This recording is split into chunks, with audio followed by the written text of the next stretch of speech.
దేవలోకంలో పిల్లలు ఆడుకుంటూ నదులు వెండిలాగా మెరుస్తూ ప్రశాంతంగా ఉంది. ఒక్కసారిగా దూరంలో నల్లటి మేఘం వ్యాపించసాగింది. ప్రజలు భయంతో శివుడిని ప్రార్థించారు. మహా హిమాలయాల్లోని కైలాసంలో శివుడు ధ్యానం చేస్తుండగా భూమి స్వల్పంగా కంపించింది. పార్వతి అతని భుజంపై చేయివేసి, మహాదేవా, ప్రజలకు నీ సహాయం కావాలి అంది. శివుడు కళ్ళు తెరిచాడు. శాంతి ఉన్న శక్తి నిండిన చూపు. ఒక అంధకార అరణ్యంలో షాడో లార్డ్ అన్న దుష్టశక్తి శక్తివంతమైంది. పొగతో చేసిన భీకర రాక్షసులు అతని చుట్టూ చేరారు. ఈరోజు ప్రపంచం నాది అని అతను గర్జించాడు. దేవలోక ప్రజలు దీపాలు వెలిగస్తూ, మనకు మహాదేవుడు ఉన్నాడు అని ధైర్యం చూపించారు.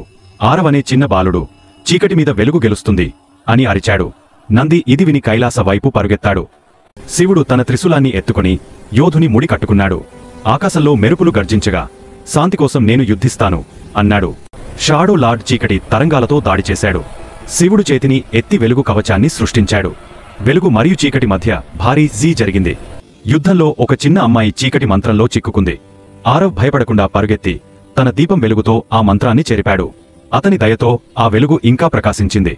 పిల్లల ధైర్యం చూసి శివుని శక్తి రెట్టింపు అయింది. అతను త్రిశూలాన్ని ఎత్తి ఒక మహా దివ్య ప్రహారంతో షాడో లార్డ్ చీకటిని మిలియన్ మెరుపులుగా విచ్ఛిన్నం చేశాడు. ఆ క్షణంలోనే పువ్వులు వికసించాయి. శివుడు పిల్లల వైపు చూసి, మీ ధైర్యమే విజయం తెచ్చింది అని ఆశీర్వదించాడు. శివుడు కైలాసానికి తిరిగి వెళ్తుండగా ఆరవ ఆకాశాన్ని చూస్తూ, మంచి ఎల్లప్పుడూ గెలుస్తుంది అని చిరునవ్వు చిందించాడు. దేవలోకం అంతా దీపాలతో ప్రకాశించింది.